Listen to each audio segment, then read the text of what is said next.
Thank everybody for joining the actual state of email deliverability. This presentation is in partnership with our partners over at unspam.email.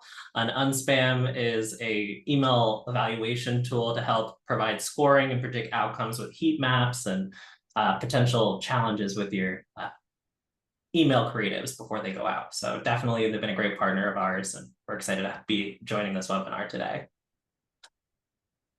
For start, so I'm Larry Heslin. I'm the head of accounts and sales operations at Email Industries. I'm joined with Matthew Vernhout. He's our principal deliverability advisor at Email Industries. And for our operation and business, we've been in the email deliverability space for the better half of 18 years.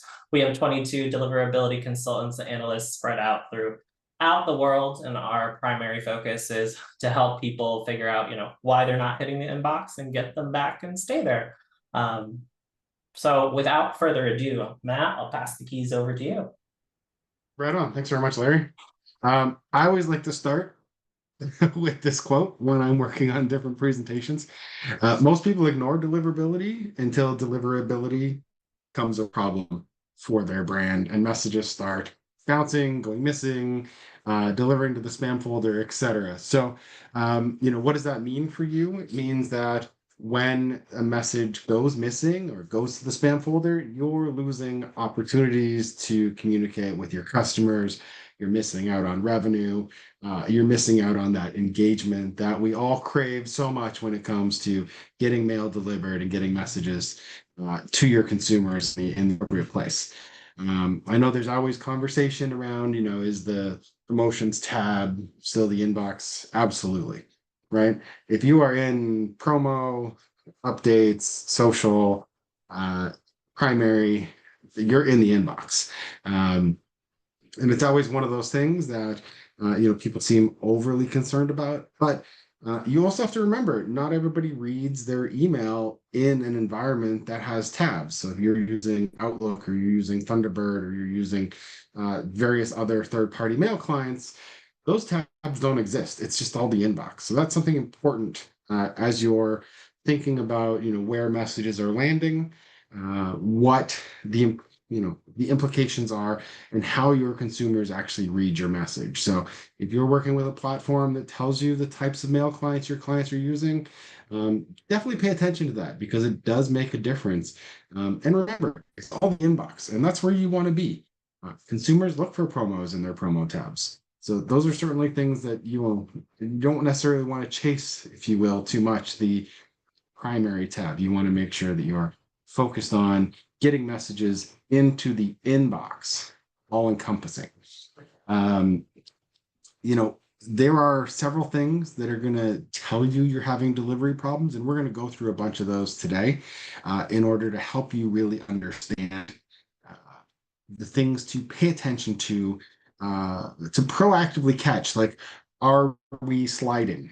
Are we missing out on things? And give yourself time to course correct and keep yourself in the inbox as much as possible.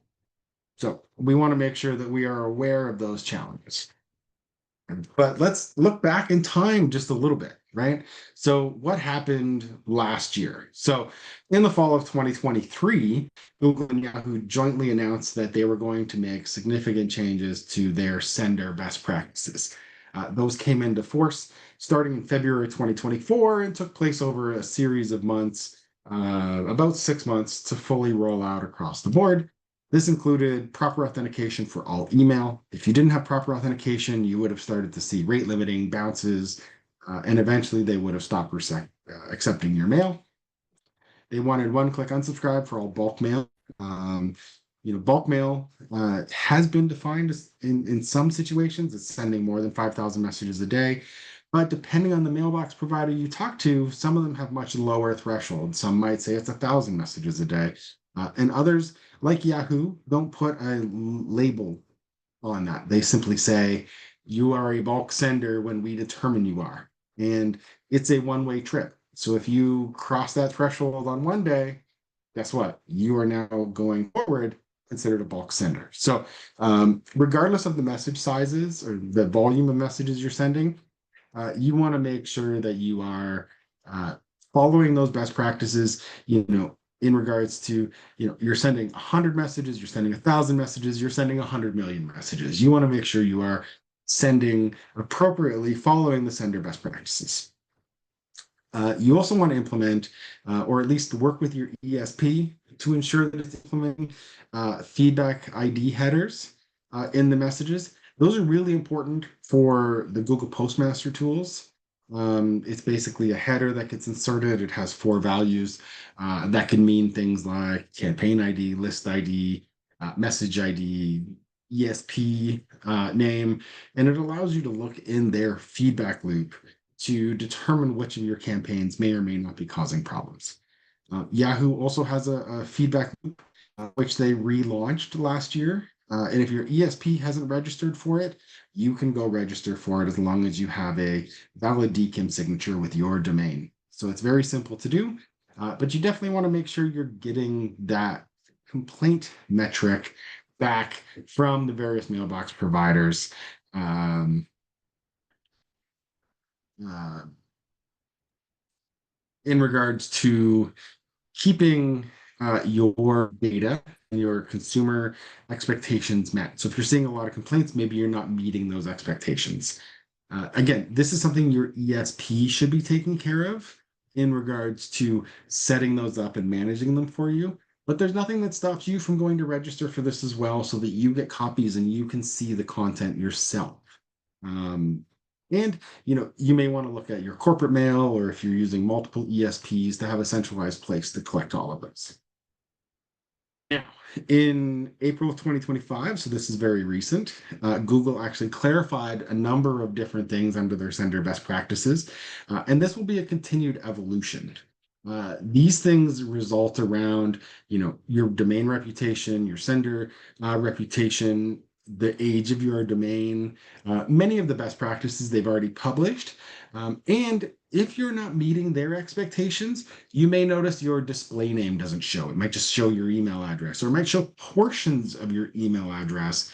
And what Google is attempting to do there is they're attempting to allow consumers a little more behind the curtain to say, do I know this sender? Is it someone that's trying to be misleading? Is it a domain that I recognize? So if you're experiencing that with your emails, when you're seeing tests and you're seeing things around the display name of your messages not necessarily showing the friendly from that you're expecting, whether it's your brand name or an individual's name, you may be crossing a line that Google has determined is no longer acceptable. So definitely want to make sure that if you see that behavior, you kind of pay attention to what your messages look like and who you're sending to in order to make sure you're playing on the right side of the rules.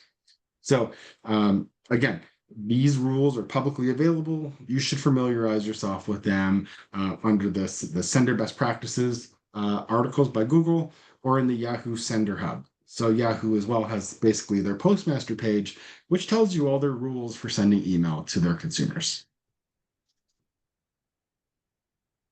So what have we seen in that period between February 2024 and now? Well, we've seen a bunch of other mailbox providers also step in and say, these are really great rules. We're going to start to follow them as well. So Apple has come out with very similar practices and requirements around authentication, DMARC support, SPF, etc. Complaint rates. Outlook has come out most recently. Again, May 5th, they came out and said, we're making proper authentication. So you may have noticed a bit of bumpiness with some mail in Microsoft over the last, call it 8 weeks. They've been making filtering. We've noticed a lot more senders having delivery issues with Microsoft as a result. So they've really sort of turned the knobs and dials and made things significantly harder for senders. Orange, which is a large provider in Europe, has also come out. So their acceptable complaint threshold, for example, was significantly higher than other mailbox providers, but they've now come out and said, we're also going to work towards that 0.3%. So they've moved from from 1% to 0.6%, and they're going to eventually get down to 0.3%, just like the other mailbox providers. So we're seeing an alignment basically following the trend that Yahoo and Google have set. Other big news, this was just announced just a couple weeks ago. AT&T, for all you senders in North America that send to AT&T, while Yahoo has been managing the back end of their email platform, they've not been managing the front end spam filtering. That is changing. So AT&T Mail will now move into the regular stream that follows the same processes and same filtering as Yahoo Mail does, and all of the other brands that Yahoo supports, AT&T, sorry, AOL, Verizon, etc. So all of that is going to start to realign. Your ESP, or if you manage your own infrastructure, you need to make sure that any rules that you've applied to the Yahoo sending is updated to also now include AT&T.net Mail. So there are things that are constantly changing, and we're going to continue to see this trend, I think, going forward. The last piece I think that's going to be really interesting for some senders is Comcast has recently started testing their DKIM feedback loop. Now, this is a non-traditional feedback loop. It doesn't send you sort of an ARF complaint. It doesn't send you the content. They're basically going to selectively allow you to choose some headers, and they're going to send you those headers. So again, this is one of those situations where you want to talk to your ESP about the headers that are available, mail that you're sending off their platform, create those records, and you may have your ESP reach out and say, look, there's some new records we need to create. Or if they're managing your subdomain, they may create these records on their own. So they're going to know what these are, and they're going to start to get that feedback. And it's going to include things maybe like a message ID, maybe a feedback ID header, but it's not going to be a traditional feedback loop. So there's going to be some processing that needs to happen in the background in order to understand what the inbound data is that comes from this feedback loop. So this is very new. It's a brand new standard. And so far, Comcast Xfinity is the first one to sort of roll it out, as their team has been behind the development of this standard. So all very exciting, all very new sort of content coming out from the mailbox providers. Lots of great development in the space, providing feedback to senders regarding their mail programs. And honestly, I like the idea of some of this alignment coming into force, because it really gets rid of some of the guesswork to say, am I doing things right for Apple? Am I doing things right for Google? When you can simply say, here's the rules, simply follow them across the board for different mailbox providers. So what's coming on the horizon, right? We just have to think ahead, sort of start planning for things. So, upgrade to the feedback loop programs and postmaster tools from Yahoo. This is constantly in development. Pay attention to the Sender Hub. If you've never looked it up, search for it. Google search for Yahoo Sender Hub. This is where you can manage everything. They're going to tell you how to work BIMI on their platform, how to work feedback loops, how to work AMP, or sort of rich messages in regards to higher engaging content, whether it's AMP or whether it's kinetic email. All of that stuff, Yahoo has the instructions on how to implement these on the platform. We're also going to continue to see the tightening of infrastructure, the tightening of requirements for authentication, especially as we move into the next generation. Now, I don't have a timeline for any of these sort of next generation rollouts. They're all sort of still in the process of being developed by the community, implemented and sort of tested in more controlled environments. But we're going to see the future of DKIM. So DKIM 2 is what they're calling it currently. Will be coming out. DKIM 2 is going to be a lot more secure. It's going to have some ability to survive forwarding better than we've seen with some of the current technologies. It's going to have some additional features that also sort of relate to DMARC. There's lots of things going on with DKIM 2. That will be something to watch for. And again, a lot of this stuff is going to be dependent on your ESP participating. But if you manage your own network, these are the things you need to also pay attention to so that you can start to consider what it looks like for you to implement these on your solution and your platform. The next generation of DMARC is coming out. So, DMARC's been around a little over a decade. We've learned a lot of things, some of them good. Some of them were like, why did we do this 10 years ago? And we're going to make adjustments with those solutions, and some of those things will change. Like, for example, RUF reports, which is the forensic feedback, um, or the failure feedback for DMARC. Not a lot of people send those, right?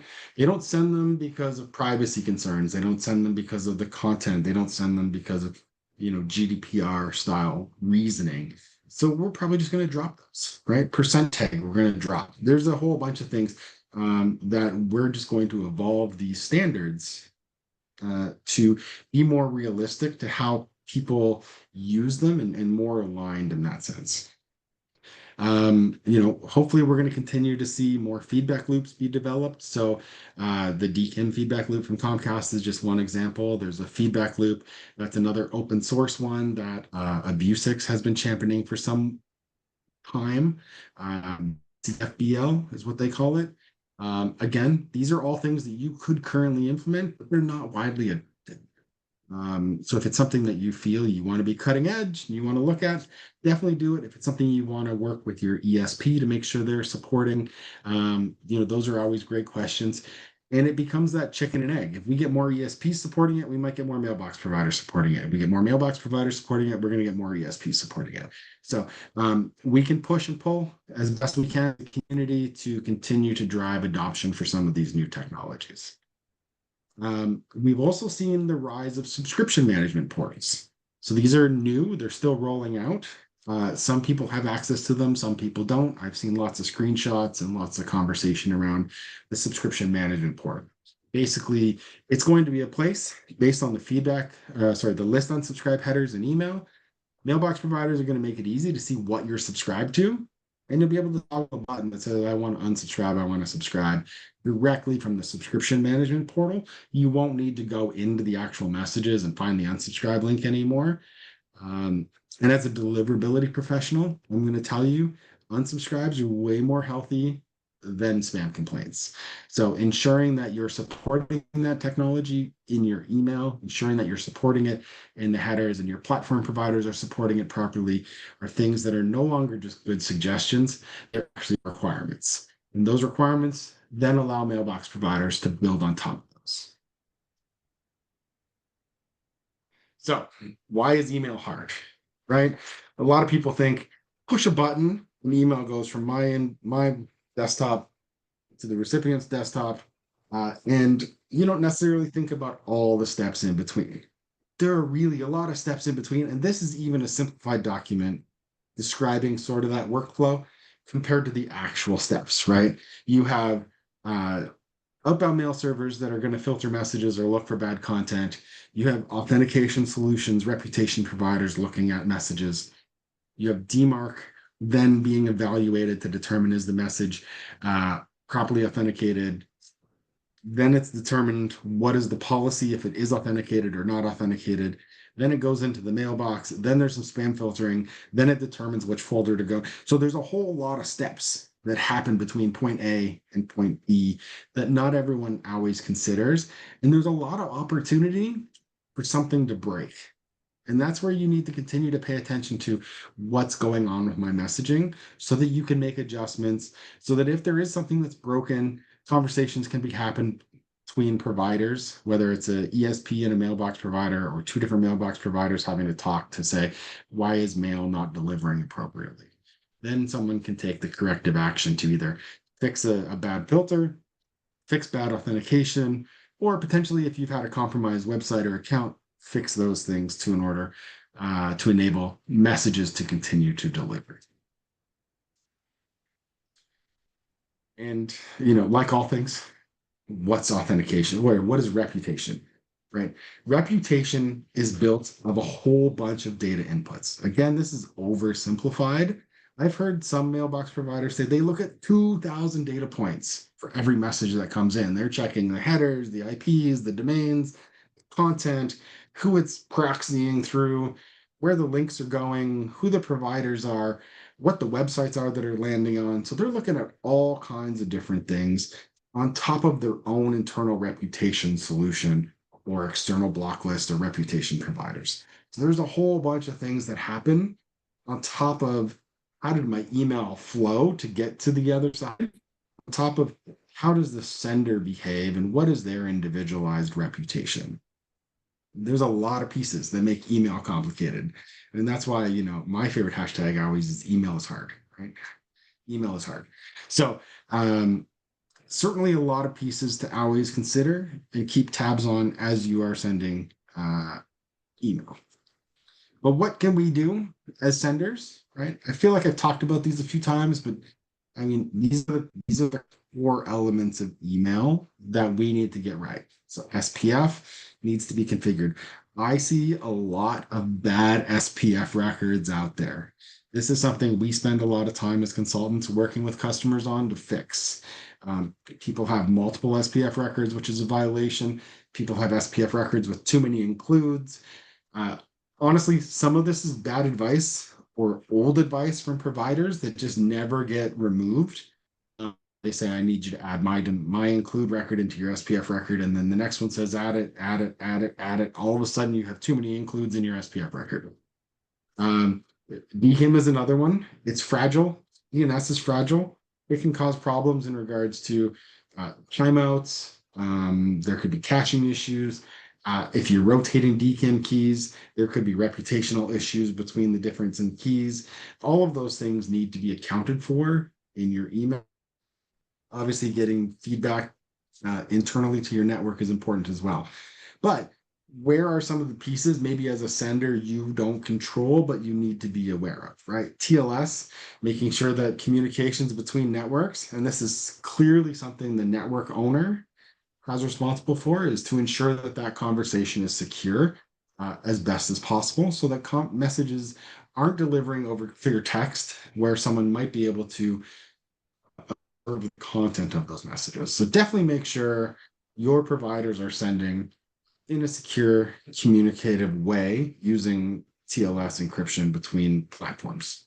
BIMI, if you've not heard of it, requires authentication, requires strong authentication, DMARC enforcement. This will enable you as a brand owner to put your logo in the email client. It's becoming widely adopted. There are more than a dozen mail providers that support it, including Google, Yahoo, Comcast, and a number of international providers as well, like Fastmail, WebDE, and several others in Asia Pacific as well. It's a centralized place. So you could say my logo should show up the same everywhere because it's your logo. Doesn't matter which platform it is, doesn't matter which website it is, it should always be your logo. And then obviously DMARC. We've seen DMARC important over the last year. So what are the types of behavioral signals that you should be looking for when it comes to understanding, are things moving in the right direction, right? So reading feedback loops, making sure that you're not getting too many complaints. If you are getting complaints, trying to adjust and figure out what's causing those complaints. Are you meeting your consumer expectation? Did they sign up for a 25% off coupon and then they don't care about any of the other messages? They just wanted the discount on their purchase. Did they sign up for a coupon and now you're sending them other messages or partner offers that maybe they weren't expecting?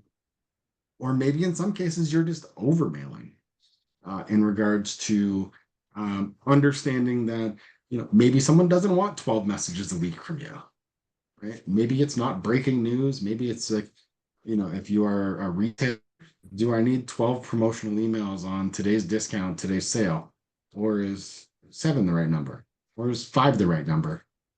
Those types of things.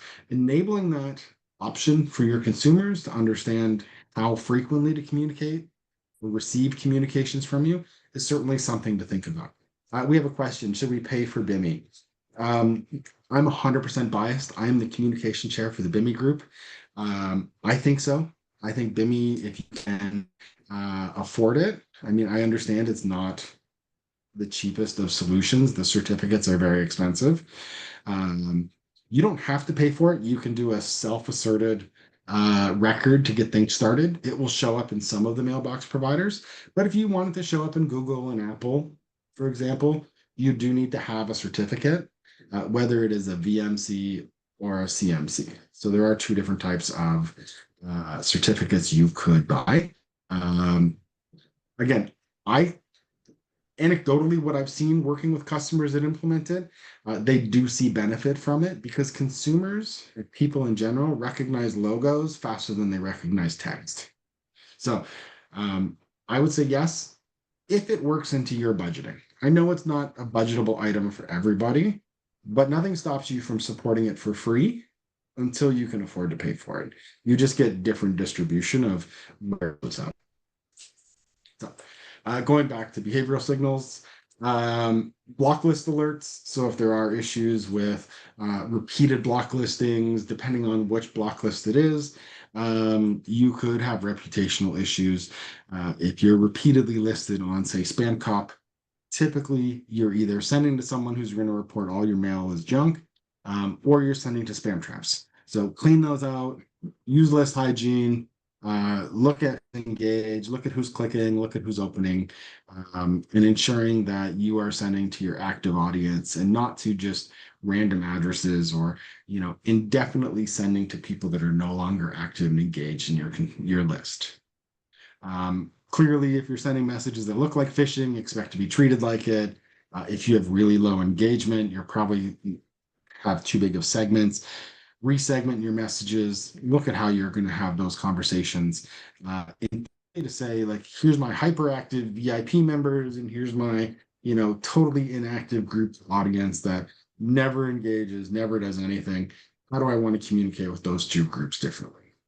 And then monitor spam traps, right? There are lots of services out there. There are lots of providers out there that will give you some feedback around, are you hitting traps? Are you delivering messages to old domains, etc.? Understand that you need to have a good hygiene process. Your ESP needs to have a good hygiene process. And yes, ESPs across the board don't hygiene the same way. I know that's a common question. One mailbox provider might be a little bit more aggressive in list hygiene than another. So you will see differences in how your lists behave and how your lists, if you transition from one ESP to another, how those metrics differentiate between them. And that goes for everything, right? It's not just spam traps, it's also things like engagement. Some mailbox or some ESPs, apologies, will filter out what we refer to as non-human interactions or bot clicks, bot opens, and others won't. So you might have one ESP you've been sending from for a long time. Your open rates look fantastic. They're 75%. Your click rates look great. They're 20%. Then you go to another ESP who does filtering around non-human interactions. And then, you might see your open rates are more realistically 30% instead of inflated by bots. You may actually also see clicks change because they're filtering out bot clicks that they can identify. It doesn't mean your performance is any different. What it's telling you is one provider isn't doing as much filtering as the other to try to give you more accurate results. But remember, all delivery starts with data. All delivery issues start with data. You either have really good data and you're using it well, or potentially you have really good data and you're almost abusing it. You're over mailing, you're over sending, you're causing consumers to really have that expectation of why am I getting so much mail, and you're creating a bad experience for consumers. So understand your data, how you manage it.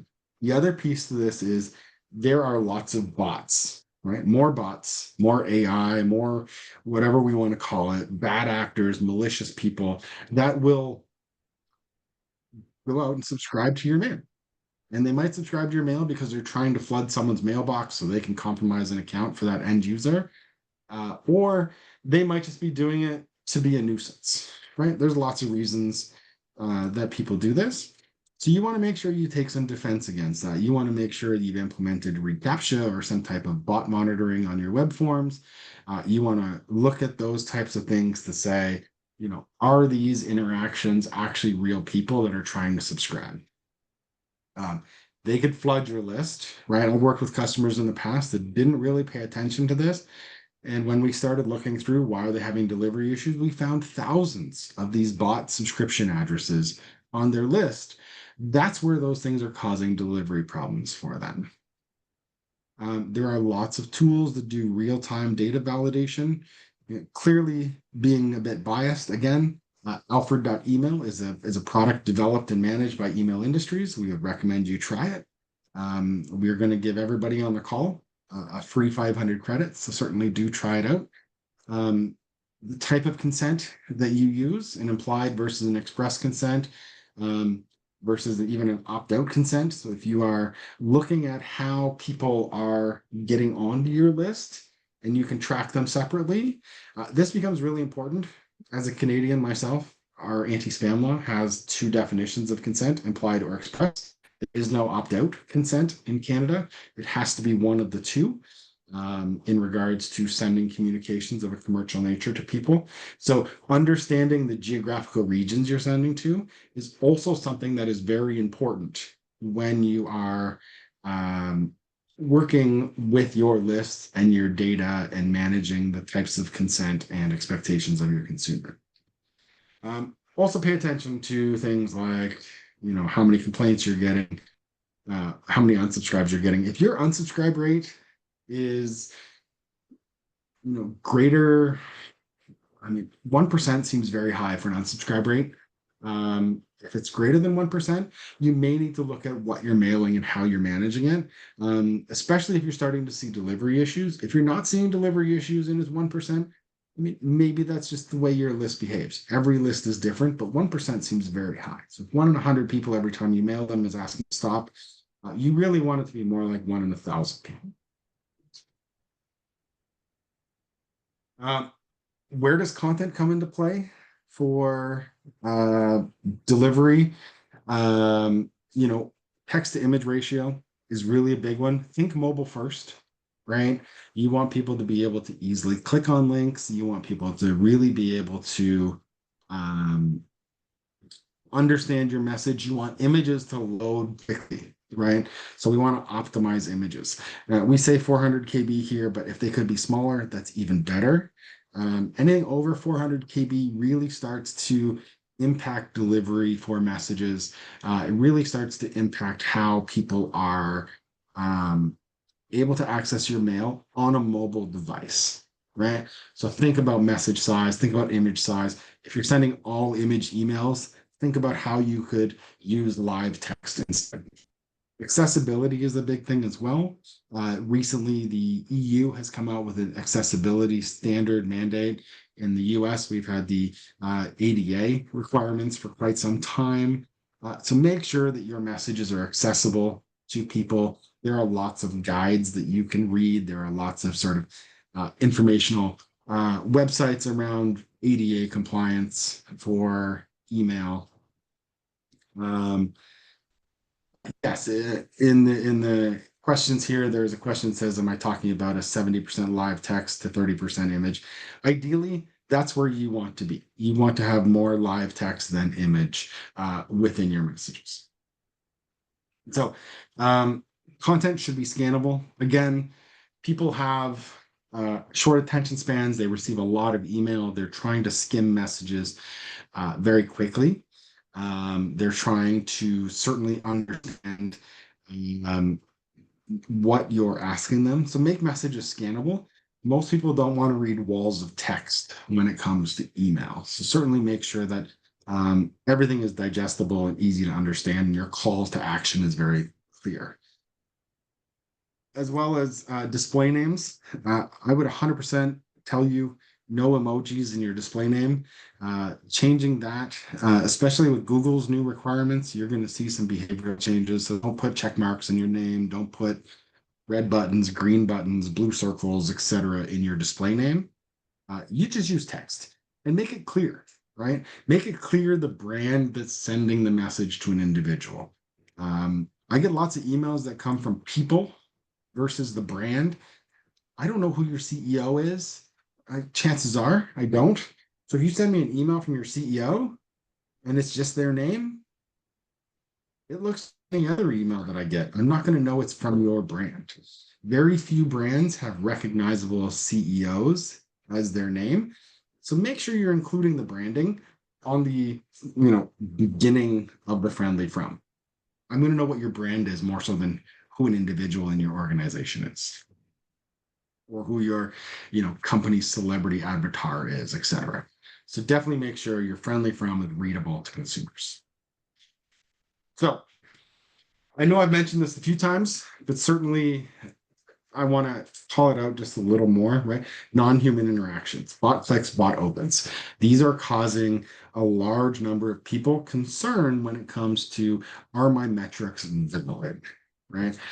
Inflated open rates are caused because services such as Apple MPP, Google Image Bot, Yahoo Image Bot, they're going to take those images and cache them. They're going to display them locally. And why are they doing this? For the same reason that we say keep your images small. They want them to render quickly for their consumers. They're trying to help the consumer experience.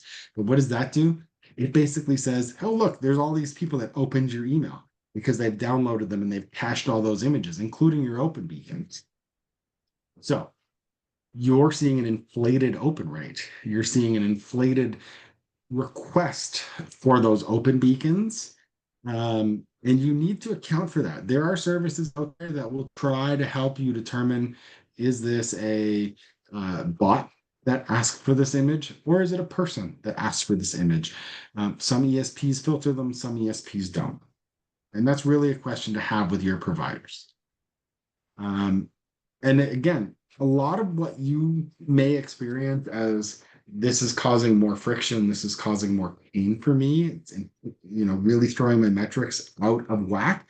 These are the things that mailbox providers are doing in a sense to help their consumer and help their customer have a better experience as well. So definitely make sure you're understanding that open rates are inflated. Even click rates are inflated, right? There's a lot of phishing, there's a lot of fraud that happens. A lot of businesses are trying to protect their own network and their own infrastructure. I don't know about you, but I'm getting kind of tired about hearing, X was just compromised and all of your consumer data was stolen and is now on the dark web, right? These are the things that businesses are looking at to say, what can I do to protect my business assets and my business entity from phishing, from attacks, from vulnerabilities? So they're using anti-spam filters that are clicking on links to go see what the destination page is, to say, does this look like phishing? Does this look like it's going to compromise? Is it leading to something that's going to be a harmful download? All of those things are happening, and they're, from a marketing point of view, throwing your metrics a little out of whack. So you need to be able to account for those and understand that not everything is going to be exactly the way you want it to be. So we need to kind of shift and focus on what are the other metrics we can look at that might be more realistic. How many people purchased? How many people downloaded the file I wanted them to? How many people showed up in store and purchased? How many people registered for a meeting with my team? Whatever your KPI is that is more tangible, that is not going to be something a bot is going to complete, those are the things you should be focusing on as you're building your programs going forward. This is the reason, right? Phishing, compromised accounts, business email compromise. These are all the reasons that these security solutions have come out and started to engage and try to determine, are these things the target? And we're talking billions of dollars annually impacted by these bad actors. And that's why the good actors are trying to stop them. Now, I love this example. The GIF, if you've ever seen Terminator 2, there's a part where they call home and he says, is Wolfie okay? Right? Knowing that Wolfie's not the name of his dog. And the T-1000 or whatever the bad Terminator is in Terminator 2, I can't remember his name.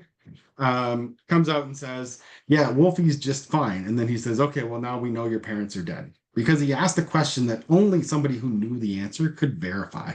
Same thing happened here in the example of Ferrari. So there was a deep fake of the CEO asking them to do something, asking them to change a payment.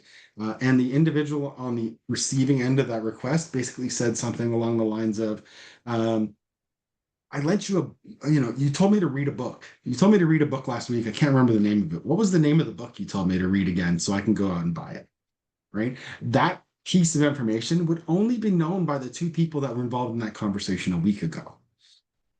Understanding that that person would be like, oh, I don't remember the name of the book, or they give a fake name of that book, would enable a person who's being requested to do something that opportunity, that two-factor authentication, if you will, to say this isn't the right person that I'm talking to.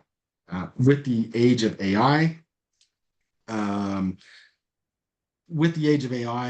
we're seeing deep fakes of people on video. We're seeing deep fakes of people on the phone, voice modulation, etc. So definitely understand that these things are happening in the real world and actually cause real dollar value losses for business. And so again, it's an arms race of who can be smarter than the other side.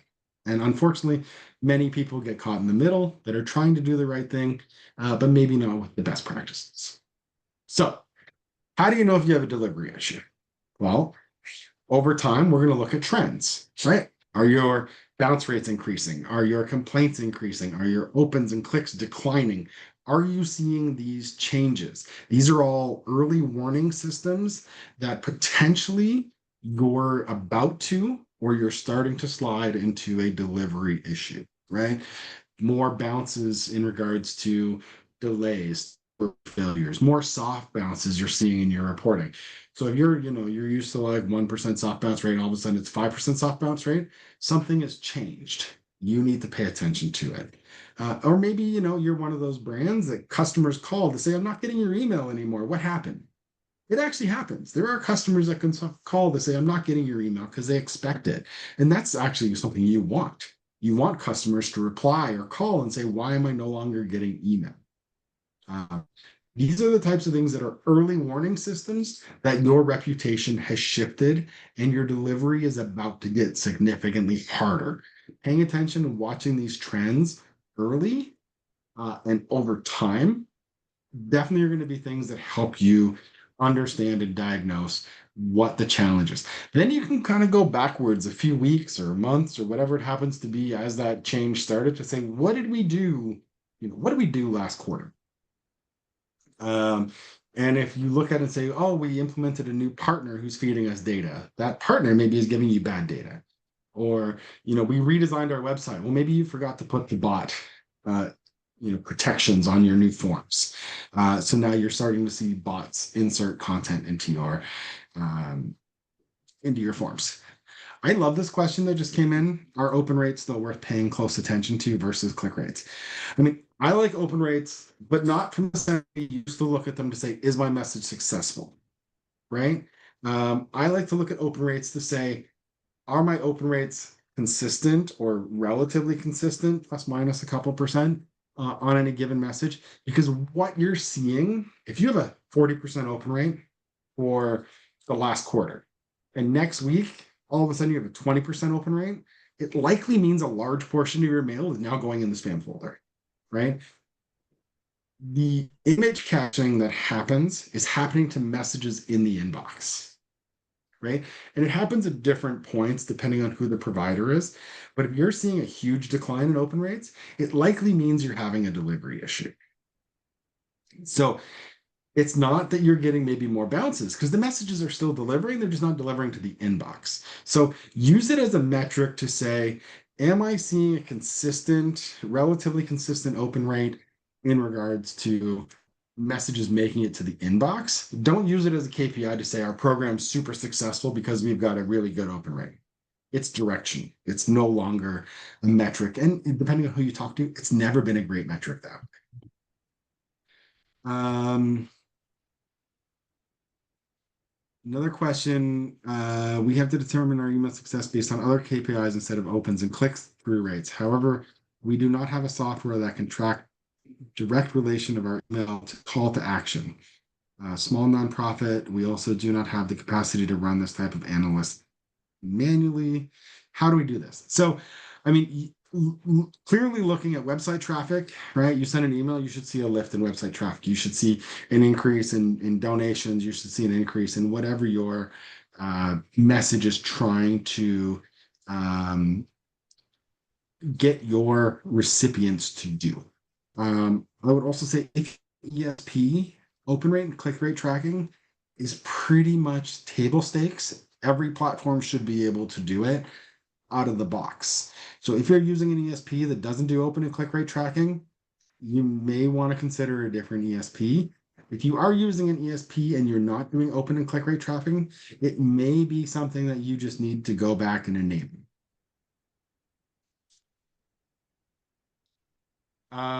So looking at what you can do in the inbox, right? It's going to be all the things. This is more of the summary slide that we're looking at, right? So good hygiene, good segmentation, sunsetting old contacts that don't engage anymore and haven't engaged in some period of time, ensuring that you want to unsubscribe. It's not just a legal requirement. It's actually something that consumers, when they say stop, you should stop. Follow the best practices, do some inbox testing, subscribe to your own email. Subscribe to a Yahoo address, subscribe to a Hotmail address, subscribe to a Gmail address. Monitor your own accounts, right? These are types of things you can do for free and pay attention to the delivery. Also, take yourself out of the equation and say, is this message that I'm sending actually going to be valuable to the recipient? Sometimes feel like people send mail just to send mail. They don't always think, is this relevant to a segment versus the entire list? And again, it comes down to sometimes team size, sometimes budget, sometimes all of these things, but you do have to think about them sort of longer term to say, is this relevant to the audience I'm sending it to? Uh, Authentication, no longer just a recommendation, it's a must. Make sure you've got it, make sure you understand it. There are lots of tools out there to help you. One, maybe the best tool that I know right now is aboutmy.email. Larry, if you could put that in the chat just so people have the link. It will tell you everything it knows about your message, the IPs it came from, the authentication passing failures, where you potentially are facing challenges. It's written by a consultant based out of Ireland. It's a great tool if you're concerned about, are you set up? Cadence, frequency, how many messages you're sending. Consistency is also another big thing, right? A lot of spam filters are based on sort of a machine learning. They like patterns. They like to know if you mail Tuesday at 2:00, next week you're going to mail Tuesday at 2:00, right? They're looking for those patterns. If you're adjusting your patterns or your send volumes a lot, like one day you send 1,000 messages, the next day you send 1,000,000, there are things like that that were going to impact your ability to send mail, unless that's your regular pattern. 1,000, 1,000, 1,000,000, 1,000, 1,000, 1,000, 1,000,000, right? If that's your pattern, the machine will learn it. So just make sure you understand that. And then anytime you make an infrastructure change, right? You migrate IPs, you migrate providers, you change domains, you need to do a proper warm-up. Without fail, you need to do a proper warm-up. Talk to your provider, talk to your services, your IT team, make sure that they understand these types of things. And then, inbox is inbox, right? And I said this right at the very beginning. All of these tabs for Google are the inbox.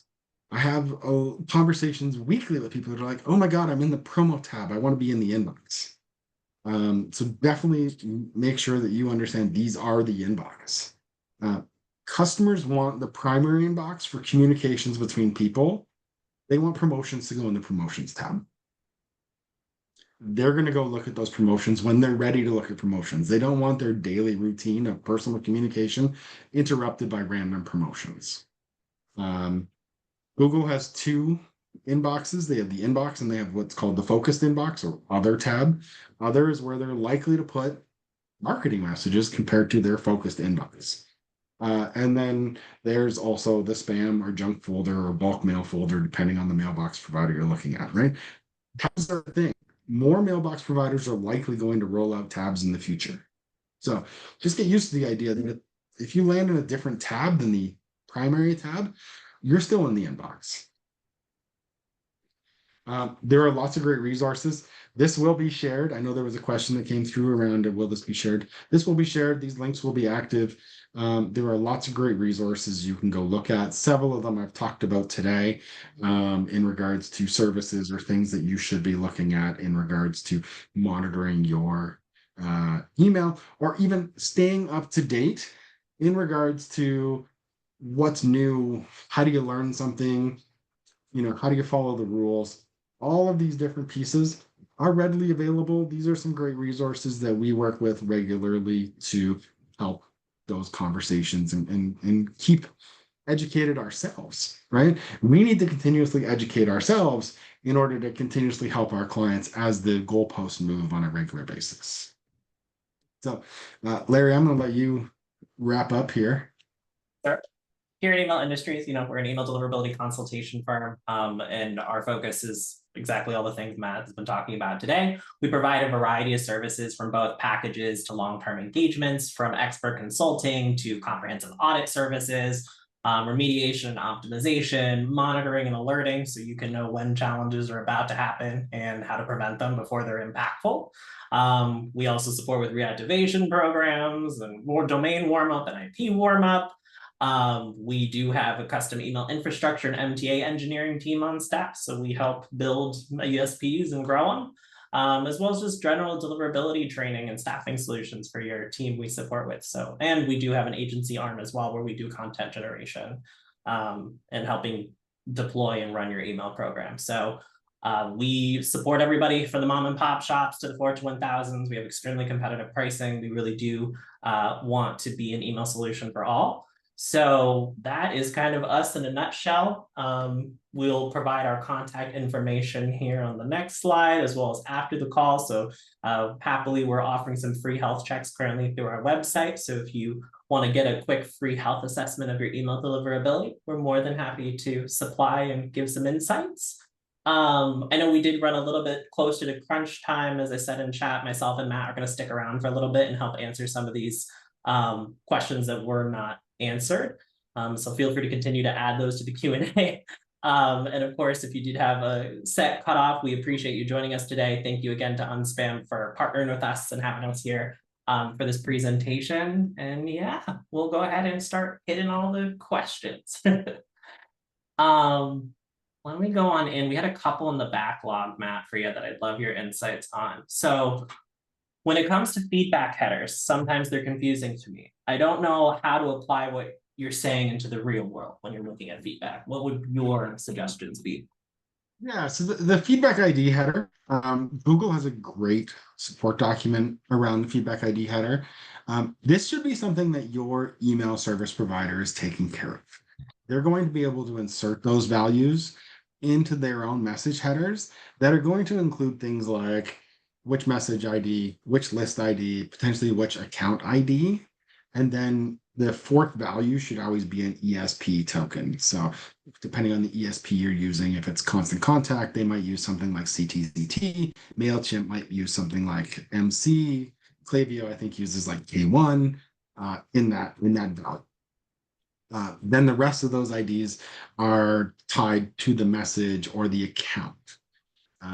What that then does is Google, when they see those show up in messages that people have reported as spam, as an example, through their web UI, in the Google Postmaster tools, you're going to see, hopefully you're going to see those tokens. Those tokens will then be assigned, how many complaints did we get? So if you send, 10 different segments a day, and you're going to get 10 different feedback IDs, Google might actually show you like feedback ID 1234 got 0.01% complaint rate, but feedback ID 4321 got 0.5% complaint rates that day. You can then take that and work back, well, what segment was 4321 and why did it get so many more complaints than segment 1234? That's what they're trying to use within that information and provide that feedback to senders or to ESPs to say, these are your problem campaigns, these are your problem segments. What they're trying to avoid, though, is here's an individual that reported you as spam, right? Google doesn't want to do that for privacy reasons. So the feedback ID is a set standard where there's three sort of floating values, and the fourth value should be an identifier to the network that's sending it. It's not something typically that a brand itself will set unless you control that yourself. And again, if you do, think about the values 1, 2, and 3 of campaign list, message ID, something along that line, that you're going to then hopefully get that feedback from Google. And again, like I said, Google only show that data if they believe it's aggregate enough to not be identifying to an individual. So that's the basis of the feedback ID header. It allows you to get some feedback that is non-identifying to an individual, but is identifying to a campaign. Thank you. The next one we had was any advice on what to do with unengaged contacts, no opens or no clicks? Yeah, I think this is this is probably something if you've talked to a delivery consultant in the past, they would say just stop sending to them, right? I like to build segments around new users, hyperactive users, less engaged users, unengaged users, and then what I call them lost users. So these are users that maybe haven't opened or clicked a single email in 12 or 24 months, depending on what your window is for that period. And as those people fall to the less engaged and eventually into that lost bucket, you want to send them a different stream of messaging. And maybe as they're entering that lost bucket, you send them a last opportunity to say, clearly you're not engaged with our email. Clearly, you don't want it. You haven't clicked, you haven't opened, you haven't taken any steps. And if you're able to tie, say, offline purchases, because there are people that just get your email and they're like, oh, I got to go pay my credit card bill. And they just log in and they pay the credit card bill, but they don't click the email, right? But if there's activity that coincides in a relatively short period to an email, or like, oh, there's a sale at, the store that I wanted to go to anyways today. They didn't just show up. They don't necessarily need to look at the email. So you have to kind of watch out for that. But it's not typical for someone who is moderately engaged in your program to never open and never click. But if these people never open and never click, you want to stop sending to them. Send them a final message that says, click now or we're going to stop emailing you. If you want to come back in the future, we'll gladly accept you back on the list in the future. Good. Let's see. On my way down here. Let's see, we had some other. Are there any specific ESPs that you recommend based on their deliverability? Kit, MailerLite, Constant Contact. Of course, it has a lot to do with emails you put together for your business, but are there certain ESPs you think that are better for deliverability? Yeah, I mean, I've worked at half a dozen ESPs over my career, and ESPs target different types of mailers, right? You have your enterprise class ESP, your Salesforce, your Epsilon, your Oracle, etc., right? Those are looking at large enterprise. They're catering to very complicated programs. Then you have what I look at as more of your small business ESPs, your Constant Contact, your MailChimps, maybe even like a MailerLite or an Aweber. So they're looking at smaller senders that are just getting started. They're trying to help you with best practices. They're trying to put up some guardrails to kind of keep you in line.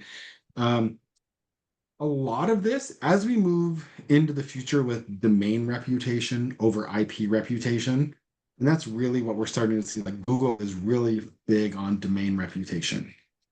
The ESP doesn't matter as much. It's really about the behavior of the sender. Now, of course, if you have a ESP that lets on all kinds of spammers and sends a bunch of phishing and that kind of stuff, certainly it's going to cause problems for your brand as well. Because there is the idea of your reputation, but also your network reputation. All of these that are legitimately trying to do the right thing take steps to make sure that their network IPs and their network reputation is as good as they can make it. On top of that, then becomes the sender's responsibility. So, I mean, understand your needs for an ESP, understand your expectations of that ESP. But when it comes to like recommending is one better than the other, I mean, I don't necessarily think that that is something that I could quantify in any sense, because there's going to be some ESPs that are right for your business and other ESPs, maybe even in that same classification or tier of like the starter ESP or the enterprise ESP or somewhere in between, that's not right for you. So it really is an individualized recommendation. If it's something that you're interested in having a further conversation about, it's certainly something we can dive into to find what ESP is the right one for you. Fun question. Looks like we got a couple of these. Is using an email warm-up service really worth it? What are your faults, or what are your thoughts and recommendations on this? For commercial email, no, right? You're going to do a warm-up based on your ESP's point of view. Most ESPs, actually, it's against their terms of service to use the warm-up service in regards to trying to send mail or relay through their networks, because they're looking at it to say, are you trying to influence falsified behavior, as an example. If you're doing warm up and you're doing it the right way, you're sending to your most engaged users first, you're sending in a slow measured pace, your ESP is likely guiding you along that way. I don't believe that warm up services provide value for commercial mail in that sense. Good. The next question is, how much does heavy HTML and complex email design actually impact deliverability? So, I mean, the golden rule is keep your message under 102 KB. If you go over 102 KB, Google will truncate your message, right? So there is a lot of room to play with when it comes to HTML size and content of the message. What I've actually seen from brands that I've worked with in the past is implementing things like kinetic email, which is very heavily CSS driven, or AMP for email, which is scripting, and it's a completely new MIME type. Not every ESP supports it. Not every mailbox provider supports it either.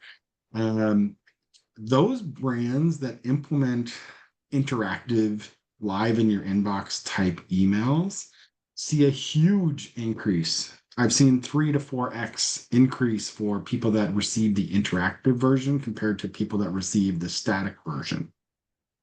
Now, the balance to that is they're a lot more complicated, and you really do need to work with an ESP to help build that interactivity into your program, because there's some backend stuff you need to build, there's API stuff you need to build, but some of those messages get really kind of cool and interactive. You can have a spin to win. You can have a scratch off in your email.